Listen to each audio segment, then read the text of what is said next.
po, narito po ulit ang update natin para sa lagay ng ating panahon ngayong umaga po ng September 2, 2023 na kung saan sa ngayon ay patuloy pa rin ang pag-iral at paglakas ng habagat na patuloy po na pinapalakas ng mga bagyo at LPA dyan po sa may bandang taas ng ating bansa. Si former Ligoring ay tuluyan na po na nakalayo dito sa atin. Samantala si Bagyong Hana naman ay nagbabanta na mag-stationary o magtatagal pabalik po dyan sa may southern part ng Taiwan mula Lunes hanggang Huwebes na posibleng magdulot ng maulan na panahon na minsan ay may mga pagbugso ng hangin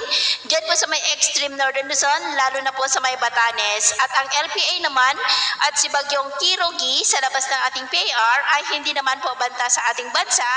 maliban sa patuloy nilang hinahatak ang habagat. At dahil dyan, malakas na bugso ng habagat ang ating paghandaan hanggang next week po.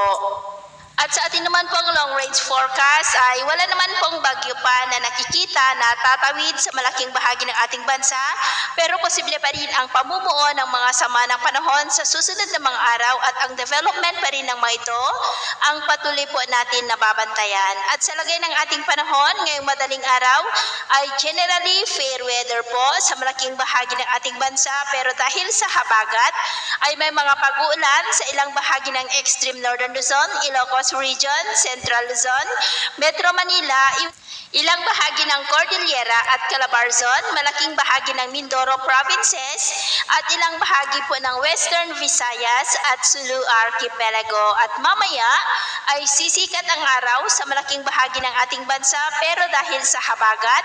ay makakaranas pa rin ng maulap na kalangitan na may mga pulupulong pag-ulan dyan po sa kanlurang bahagi ng Northern Luzon, malaking bahagi ng Central Luzon, Metro Manila, ilang bahagi ng Calabarzon at Mindoro Provinces, maging sa ilang bahagi ng Western Visayas at Zamboanga del Sur. At mamayang hapon sa malaking bahagi ng Luzon ay mataas muli ang tsansa ng maulap na kalangitan na may mga pulupulong pag-ulan sa ilang bahagi ng Western Visayas, Zamboanga Peninsula at Northern Mindanao. Kaya mag-ingat po tayo dahil posible pa rin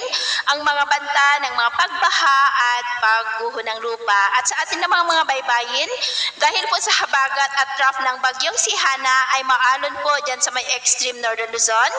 at dulot naman ng habagat ay maalon naman sa buong seaboard ng kanlurang bahagi ng Luzon na ang mga alon po ay posibleng aabot hanggang po sa 1.5 to 3 meters height. Kaya iwasan muna natin ang papalaot lalo na po dyan sa mga may kulay pula para mas makaiwas sa mga sakunang pangkaragatan. So